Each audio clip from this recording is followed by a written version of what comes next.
Oh, scary.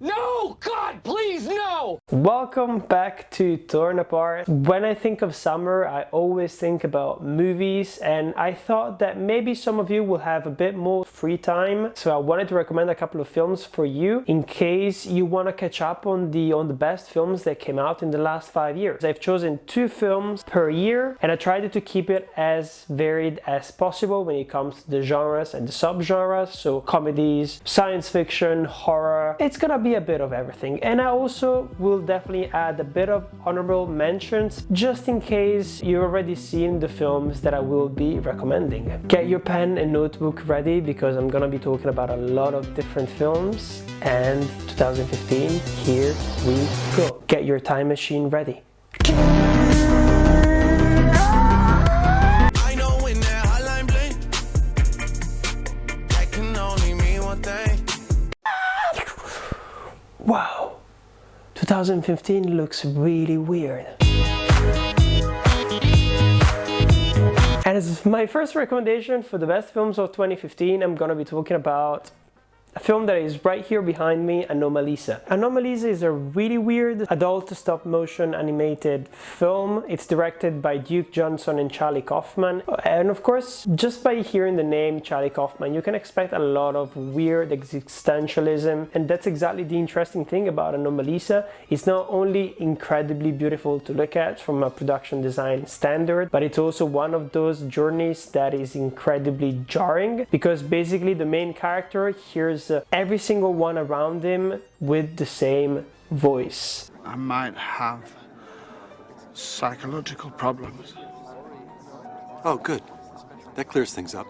Thanks. My next recommendation is gonna be Alex Garland's Ex Machina, which is an incredibly well-crafted film. I really recommend it, mostly because of the production design once more, because Oscar Isaac gives an incredibly weird performance in it, because there is a lot of interesting messages when it comes to masculinity, when it comes to how we relate to women and other men. And of course, it's another interesting look at AI and the evolution of technology and what it means from an existential point of view. With a lot of really cool films in 2015, so my honorable mentions are gonna be The Lobster. So this is the year where I discovered Yorgos Lanthimos' work, the great Yorgos Lanthimos. I'm gonna be recommending Inside Out as well. And of course, let's not forget Mad Max Fury Road, which is one of those films that really proved that you could actually make a bombastic blockbuster which looked like a weird art film.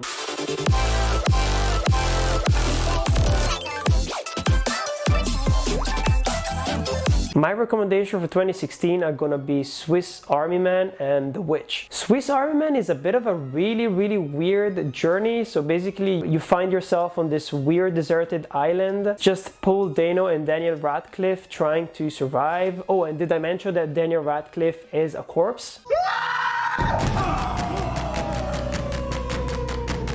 You're a miracle. Or I'm just hallucinating from starvation.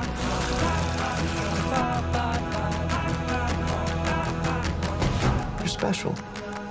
The cinematography is so beautiful. There is a lot of incredible shots using natural light. I absolutely love the music and the soundtrack of this film. I remember I used to be so obsessed with it that I used to listen it over and over again. It's kind of like one of those films that really resonated with me, with the weird part of my personality, and it resonated with the kind of humor that I had when I was back in high school, which was just completely random and all over the place. The other one is a completely different film.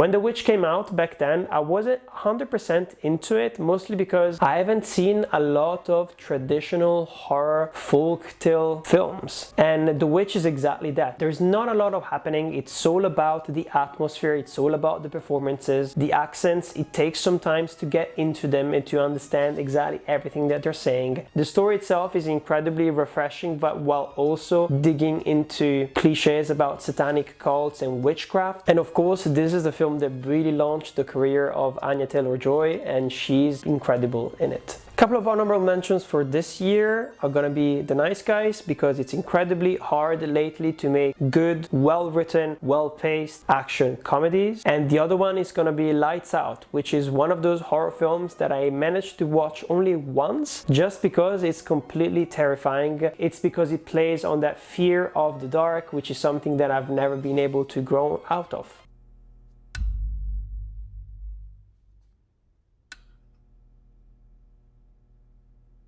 Ain't nobody got time for that. Ain't nobody got time for that. Ain't nobody got time. Ain't nobody got time. Ain't nobody got time for that. Look what you made me do. Look what you made me do. Look what you just made me do. Look what you just made me do. Wow, 2017 really looks weird. This is embarrassing. Ew, ew. Like seriously, seriously. Ew.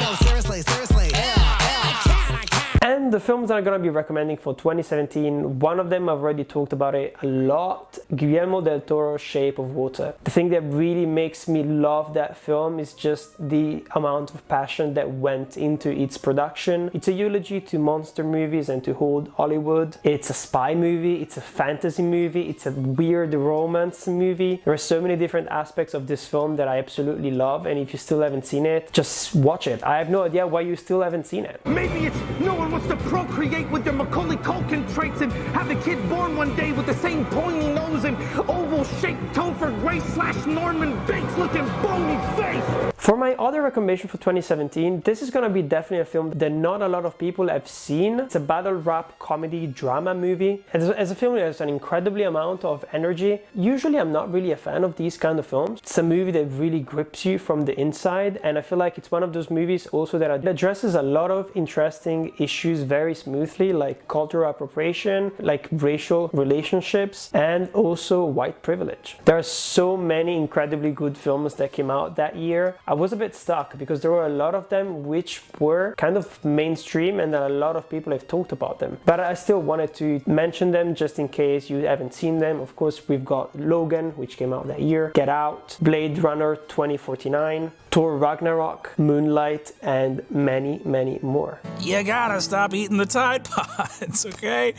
Look, I get it. You guys are young, you're hip. You don't want an old guy telling you what to do. But Tide Pods are soap, and that's not food. So please, stop eating the Tide Pods. This is America. Don't got you slipping up. And here we are in 2018, getting closer and closer to reality. My recommendations for this year are gonna be Annihilation and Sorry to Bother You. Of course, I was gonna be talking about Annihilation. It's an incredible film, and I'm still pissed off about the fact that it didn't manage to get a cinema release here in Europe, but it only got one in the United States, even though the director is in English. What else is there to say to Annihilation? Since then, I've read the book as well, and even though they're quite different, you can really feel the energy that they put in the film. It's just one of those beautiful out-of-body experiences that you really, really get once every 5 or 10 years within the science fiction genre. When it comes to my second recommendation, is Sorry to Bother You. It's a really weird film directed by Boots Riley. It's a black comedy. It's kind of set in a weird bureaucratic dystopian universe. There is no way that I can actually explain what the plot of this film is. You just have to see it and be surprised by all the different plot twists. Shit, nigga shit, nigga, nigga, nigga shit, nigga shit, nigga shit, nigga, nigga, nigga shit. And it has an incredible performance by Lakeith Stanfield, who we discovered through the film Get Out. As for this year, my honorable mentions are gonna be